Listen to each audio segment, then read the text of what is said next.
Hey there, thanks for tuning in to Altogether DID. We're the University System. We're here to help educate people on what it's like to live with dissociative identity disorder, help erase some of the stigma surrounding this disorder, and hopefully learn about ourselves in the process as well. In this episode, we're going to be talking about some DID terminology that you may see used in some of our future videos.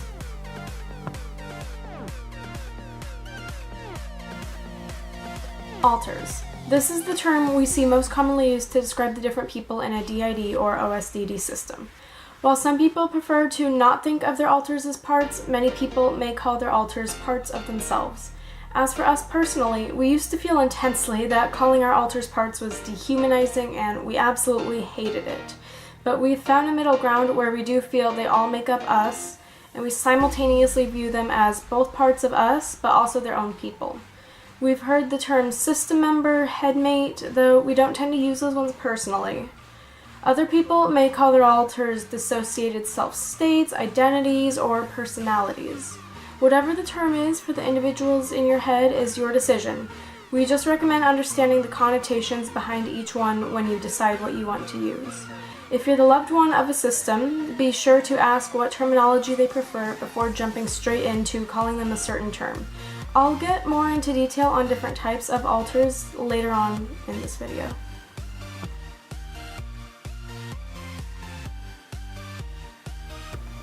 System. This is a word used to describe an individual with dissociative identity disorder or another dissociative disorder, as a collective regarding all of their alters as a unit. Another good set of terms to know in the community is Traumagenic and Endogenic. This describes the type of system and how it was formed.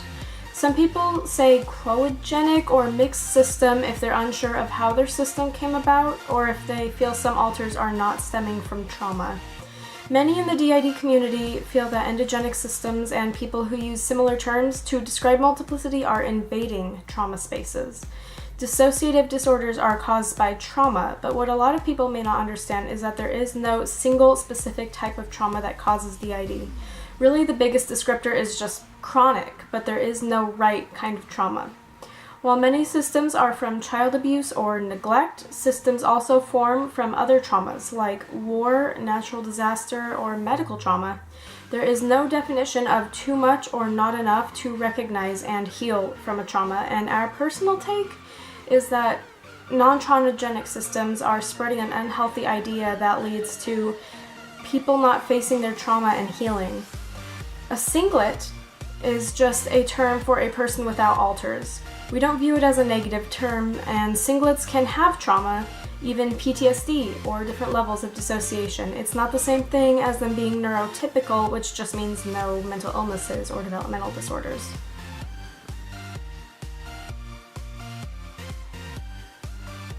Fronting describes the alter who is currently controlling the body.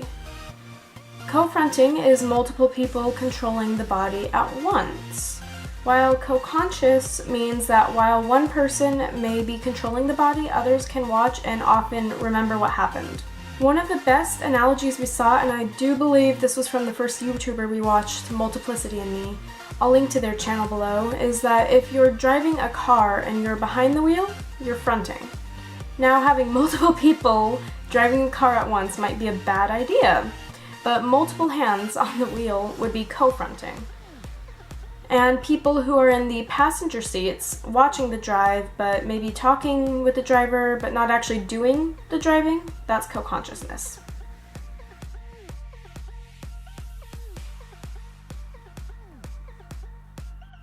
Inner world. When alters aren't fronting, they may have a world they go to internally. For some, it's simple, and for others, it's more vivid or complex. This is also known as a headspace, and some people make distinctions, but most people use headspace and inner world interchangeably. There may or may not be a means to get to the front within the inner world, and it really looks different for everybody. Some systems, especially larger ones, also may have different sections within their inner world that can't internally communicate with each other as well, or maybe even not at all. So, protectors can have a variety of ways that they present, but the overarching role they have is that they somehow protect the system from trauma. Many, but not all, seem tough or may have a harsh exterior, and it may take some time to earn their trust.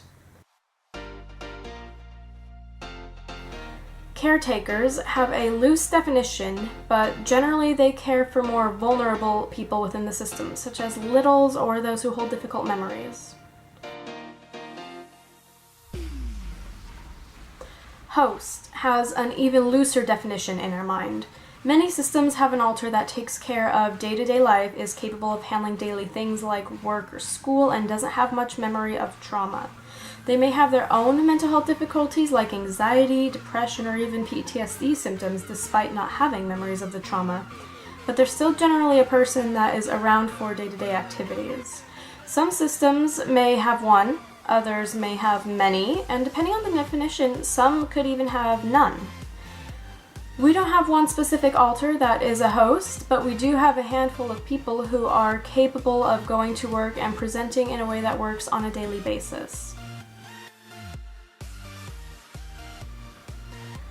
Persecutors often carry a lot of pain and trauma and some damaging mindsets from abuse or other trauma and may lash out at other alters as a result. They may harm the body or other alters internally. They may be modeled off of an abuser sometimes. We do plan to make a more in-depth video on helping them. Introjects are alters modeled after a person outside the system, most frequently an abuser, a loved one, or even a fictional character. We'll make more of an in-depth video on them as well. Gatekeepers can do things like keeping certain alters from fronting, or even control which memories certain alters have access to. Fragments may hold a single memory or emotion, and not a lot else as far as other experiences go. For healing them, some people prefer to integrate them, while others prefer to let them develop further as an alter. We've taken both approaches in the past, but the bottom line is that the fragment gets to experience more of the world besides the one thing that they know.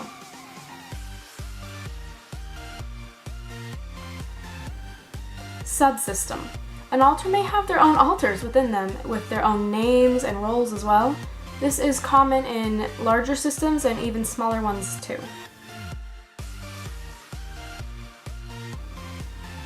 Polyfragmented is a system with a large number of alters.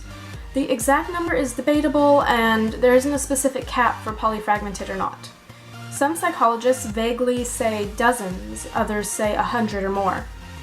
While there isn't a strict definition, some common traits of polyfragmented systems include a higher tendency towards dissociation. You may notice new alters forming more easily. Sometimes the inner worlds are more vivid and can have more barriers between different parts of the inner world.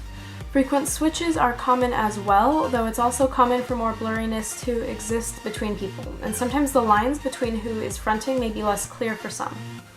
The trauma for polyfragmented systems is frequently regarded as being more chronic. It may have started earlier, gone on for longer, or involved abusers creating alters intentionally. This is not always the case. If you suspect this, I would definitely recommend talking to your therapist about it. Overt and covert are words that describe how clearly the DID presents itself externally. Overt DID is rare and it brings its own unique struggles. Covert DID is more commonly experienced, and if you meet those systems, you may not even suspect anything. I've heard a lot of singlets say that they really believed somebody had DID because they saw a particularly overt alter come out. Maybe that overt alter had a strong accent, or they just acted so intensely differently that they knew the system just had to be real. Even then, I've also heard singlets say they couldn't believe someone because they were too overt, they just had to be over-exaggerating or faking. Please don't let this be how you determine who is telling the truth or who is faking, because hiding the differences between alters is really a safety thing, and many systems fight every day to keep themselves hidden. While they shouldn't have to, it's important to believe survivors and not let a preconceived notion of what trauma looks like get in the way of learning and supporting others.